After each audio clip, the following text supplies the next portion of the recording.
There are ruled notepads and notebooks. There are blank notepads. I'm guessing, they have to take the grid and then a person has to come in and chisel out all the one dot at a time. One dot.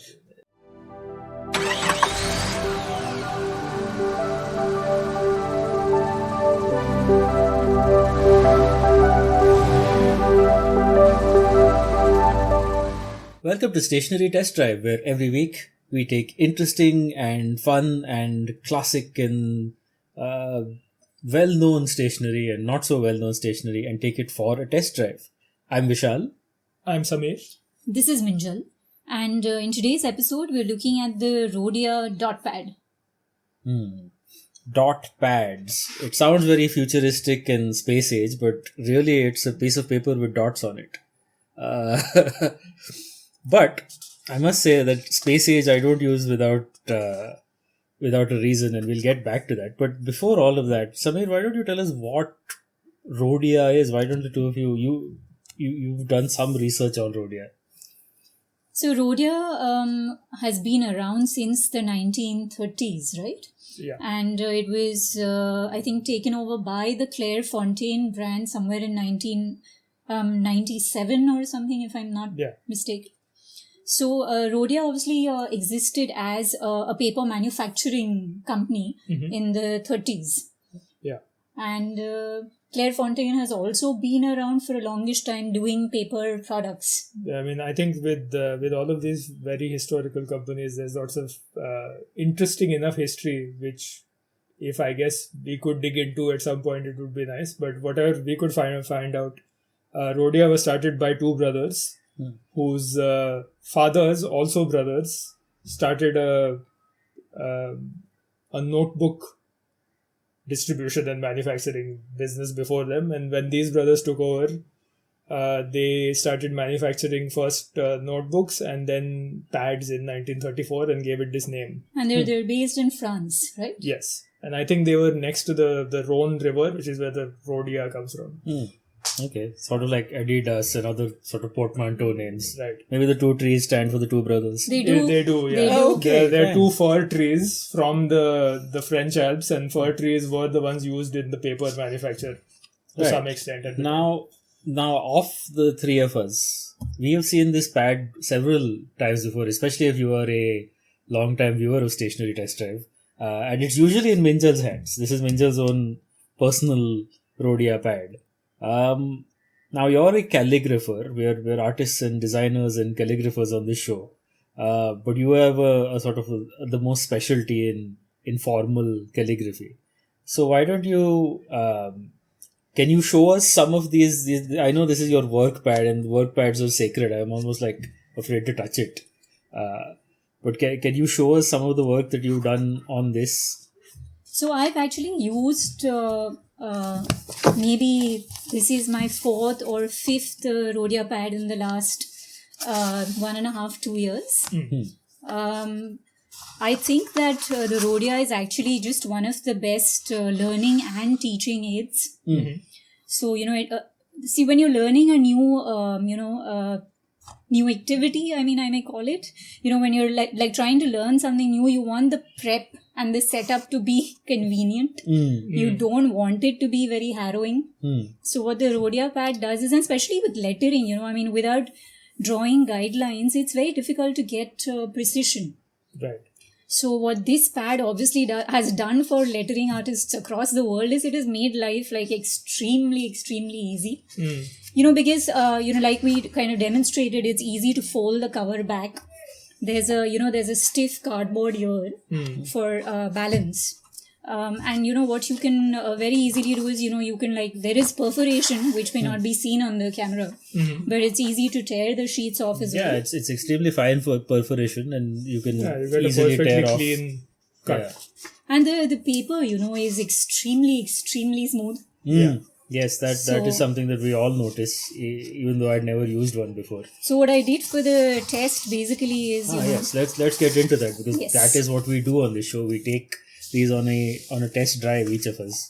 Minjal's is first of all, tell me about this ink more than anything, because I hope it's showing up it's on a camera. Very striking color in person, at least. So this is the cartridge that you can order with the Pilot parallel pens. It was a dark blue ink, but I already had some black ink in the reservoir. Okay. So this is a combination of blue and black, which is what you're seeing here. Yeah, it just makes it much more rich and sort of vibrant looking than the pure black. Yeah. So when I do calligraphy, or when I think lettering artists, do any kind of lettering practice, you can't, you can, but you'd ideally have these, baselines and ascenders and descenders that give you, proper structured, balanced writing. Which is very simple, whether it's a dot pad or, there are these, Rhodia also does the grid notepads. So that also makes it very easy. Speaking of grids, surely the dot pad is a modern, I'm assuming is a more modern version of a grid pad or a graph paper that we're all kind of familiar with through school. Yes, and I think obviously there's been people drawing lines onto paper probably since, again, paper was invented. But I think the mechanized history of it, where sort of there are machines to print lines, it is actually a fairly interesting history of even tools as far as drawing lines on paper are concerned. I think we had covered one of these stories on our newsletter, which was there used to be a multi-nib dip pen called the Rastrum, which was used to draw the musical lines. Okay. So you could just dip once and then draw the entire stave. I'm assuming that the word rastrum has something to do with just parallel lines, because I know we use the term raster. Raster. That's actually the term raster for a raster scan comes from the rastrum. And a Latin base, which means lines or. Okay, so this is a grid without the lines in between. These are just the intersecting points. Is that fair to say? What makes a dot grid more than... Yes. Or makes this dot grid, I should say, because... and we can get into this later, but there are other types of dot grid papers out there. We should try them out. I know I've seen isometric grids at some point. Yes. Which is a type of perspective projection, I must say, which is not actually true to life in that it could not exist from the way your eyes look at things, but it's used, especially if you've played video games or seen pixel art from the last 10 or 20 years. You have definitely seen an isometric view. Yeah, and architects and designers will be familiar with that term. Yeah, I mean, this pad, I don't think you can easily make an isometric grid out of it, but you can clearly make the 45. Isn't that what you used here? Right. Also, I was wondering, is there a standard, for like the gap between the dots? Because I know this is 0.5 centimeter. Yeah, I think different manufacturers use different... and there will be... I mean, 0.5 centimeter is, let's just say... is a convenient measure. Right.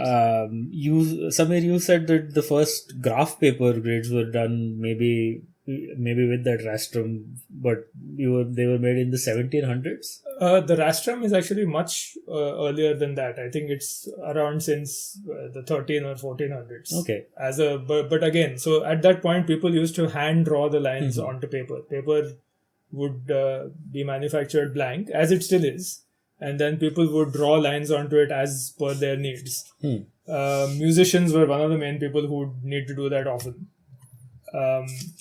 In fact, there are, when it comes to the old medieval manuscripts, all the scribes would actually not use a pen at all, but just use a sharp metal object to indent lines into the page. Okay. And because they had much thicker paper, I'm guessing over time the indentations would go away, but they would be around for long enough for them to write onto straight lines. So they didn't draw the lines onto them, but kind of indented them, wrote their stuff, and then over the years, I'm guessing the lines kind of disappeared. And as printing technology got better, such as with tools like the Rastrum or the press itself, and standardization, I'm sure things like this changed. Like the 0.5 centimeter, in some ways you can't get it until the end of the 17th century. And you know why? Because of the French Revolution.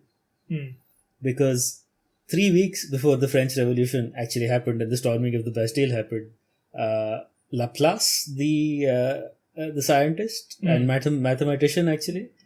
Standardized the metric. No, he started the dialogue in the academy, or he was at least credited with being in the room when they decided, you know what, we need to standardize here because, and then that's when the metric system was invented. The base 10, where we get centimeters from, where we get meters from.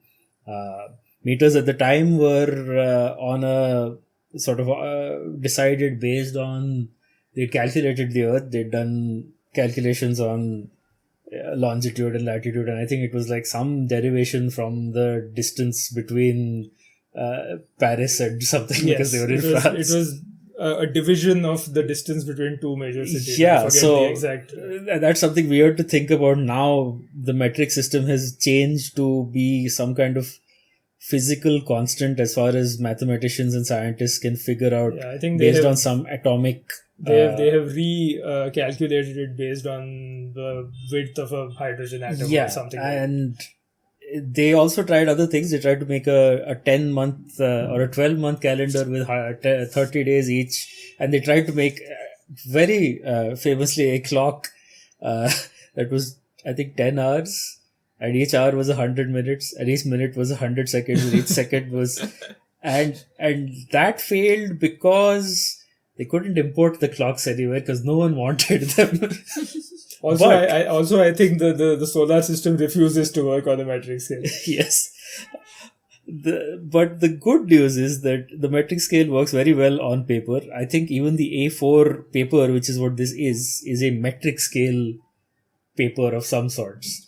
I think it's a root 2 derivation or something like that. It's the width of the paper is, if you take it as 1, then the height is 1.414, which is the square root of 2. Which is not 1.616, which is the golden ratio, which I'm sure if the Italians had invented the metric system, would have been like that, and more beautiful and more profound, and but there would have been columns everywhere. Yes. I feel transported to school, and not in a good way. Wow, that's usually my line. So I've used this very often. What was the experience that you and Vishal had with them? Well, Samir had a more structured experience, so why don't you show us yours? Because mine is going to be kind of like I was in school, not very good at following the rules. I was actually very much experimenting with what Vishal was talking about earlier, which was trying to do an isometric projection, and that is what I came up with. Mathematicians who are watching us can correct us, but I believe that might be closer to an orthographic projection. Yes, it is. Because what I had to do was, as Minjal has shown here, if you draw a straight diagonal through the diagonal, you get a 45. Mm-hmm. So I didn't want a plain 45. And so I used a 2x1 sort of rectangle as the basis. And so this, I think, angle should be 30, I think. That is, probably correct, and I did not do that well at maths in school. But yeah, I think the advantage of a dot grid like this is that the work is fantastic. I love this one. I wish I had done something like this, and I will maybe with the Rhodia Pad. But what about the actual making of it? What tools did you use other than, of course, pencil, which you can see here? Yeah, I mean, I used a simple mechanical pencil for the construction lines, and I have to say that this is one of the smoothest drawing experiences with a pencil that I have ever had. This paper just takes to pencil in a way that I have not found other papers behaving. And the colors? The colors are our old favorite DOM sketch pens, which we have covered before. The cheap and cheerful and wonderful DOM sketch pen. Yes. We have an episode on that where we put a lot more color down. And yeah, I just loved the vibrancy of those colors, so I thought I'd use them again. Now, mine is quite different, and I know we talked about this because I knew Minjal would probably use some of her inks. And I knew when I saw you using sketch pens, I thought, okay, let's do a proper test drive. Let's see what we can do with completely other mediums, because we're very used to talking about the paper being the major factor. So this is mine. It is Sumi ink mostly. There's some pencil as an underdrawing, which I've forgotten to rub out. Now, one of the major issues we have with a lot of pencils is that they, with papers, is that they warp. And they warp, especially when you put down liquids such as washes, or even liquids such as inks. And this one, as you said, very smooth with pencil, but surprisingly... So this is a water coat? Yes. Yeah, this is a wash. This is Proper like a diluted Sumi ink wash. So I had this problem, obviously, with the ink that I used, and you Okay. seem to have absolutely no... Yeah, this is like liquid on the page. That's why it has dried with like a water stain. So I think you can tell a little from here. I think what happens is that pens put a lot more pressure onto the paper, and that's when it does bleed a bit. Okay. But so it seems to not be too bad with maybe just liquid, because there's no pressure onto it. Right. But it's liquid and pressure. So even here with the sketch pens, there are some portions where it begins to bleed. Like I've gotten more bleed with a sketch pen than you've gotten with water. Right. Yeah, but I think, again, it's a matter of the paper's coating. It might be a hot press or something, I'm guessing, where it's like super smooth on top, where the ink just kind of glides over it. The pencils just glide over it. Yeah, the pencils just work beautifully on it. But this is fantastic. It actually looks like it's like printed or screen printed. Yeah, it takes two inks very well. Sumi ink itself is a wonderful medium which we should cover in the future, because I use it a lot. So I almost like default to it, and I don't mind.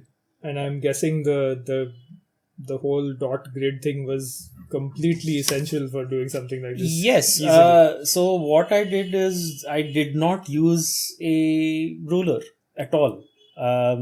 Maybe to set down some of the initial grid lines so that I wouldn't get out of the place, but it was entirely easy and worth just putting it down in hand, like freehand, because then you get livelier lines while still keeping certain proportionality. The problem I have with some, especially like architectural drawings, that's fine. I like that style too, is that the lines kind of go all over the place. And there's something nice about being able to put down a imperfect line that's still roughly within a grid. Yeah. And being able to then do things like this.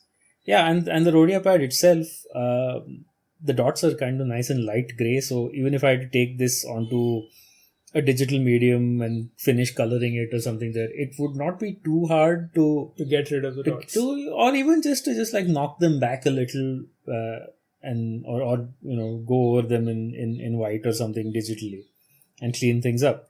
The perfect imperfection of being able to do something with seemingly something so mathematical is a direction I kind of consciously went in.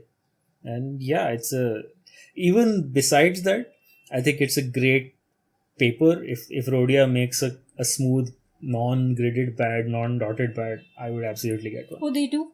They do. There are ruled notepads and notebooks. There are blank notepads. I'm guessing, they have to take the grid and then a person has to come in and chisel out all the one dot at a time. One dot. But also, I think really, I've been using this for almost 6 to 7 years. I didn't think to use water on this paper ever, because it is a fairly 60, 70 GSM. It's I think it's meant to be 80, but 80 GSM. And I had no idea it could take a wash this well. So I was not expecting it to, but it did, which is a good thing. I used a loose sheet. I used a backing sheet. That's what I always do. So maybe there was like anything that bled through would have just gone into that. But I don't think enough. No, but I can't see any coloration on the other side. There's nothing. So yeah, I mean, if you thought, if you're one of those free-spirited artist people who think that grids are confining and too defining for you, then please. The other thing I think we need to mention is that there might be two reasons why we have got some bleeding and you haven't. Mhm. One is pressure. If you're using a brush, there's no pressure. Medium. And the other is medium. Which Solvent medium, This specifically. actually coloring medium. Mm. We have all used what's essentially water-based mediums. Mhm. But this is a fountain pen ink. This is a marker water-based ink. These are both going to be dyes, which dye the fibers of paper. Right. You have used a pigment Yes. which sits on Which top sits of the on paper. top. So it's less likely that the black soaks into the paper. Hmm. It kind of sits on the surface. So it's actually not too bad when it comes to the water part. Maybe it's with dyes that kind of seep through the paper. Right. That makes sense. That makes more sense also to why it is such a enduring pad, because it will be perfect for even with a lot of pressure, pigments and dyes like that rather than things like this. But it is surprising to try something like this on. Yeah. That this is our test drives for this week. I think we're covered enough of the interesting stuff that we like about it, and also the boring stuff. I've actually had great fun getting dot pattern notebooks actually, because in note taking I don't have the greatest handwriting. I don't have the greatest line quality. And what I like about this is, especially as a person who's, let's say, multidisciplinary, quote unquote, sometimes my notes have lettering and drawing on the same page, and as a designer as well, when you're doing sketches, these are really useful because you can make, like somebody said, you can make this kind of grid, you can do a very formal line thing, you can draw haphazard but still within a certain pattern, you can do hexagons, octagons, parallel lines that go on diagonals. That's a lot that you can do that you may not think of doing with a grid book. We have looked into grid books and we might do some of them in the future. And we have to mention, since you talk about note taking, that the dot pattern has a lot of connection to note taking. Over the past decade or so, dot pattern paper is very popular with the bullet journaling crowd. And in the earlier 2000s, Rhodia pads specifically, in fact, were very popular, and maybe they continue to be with the Getting Things Done crowd, if you're old enough to know what that is. Getting Things Done was a book and a whole sort of productivity system in the early 2000s. I think there is still David Allen. David Allen, yes, I believe there is still a podcast and the site 37 folders. No, there's that 37 signals. Or is that 28 folders? 43 folders? The early 2000s were filled with brands who had numbers in them, and it gets confusing.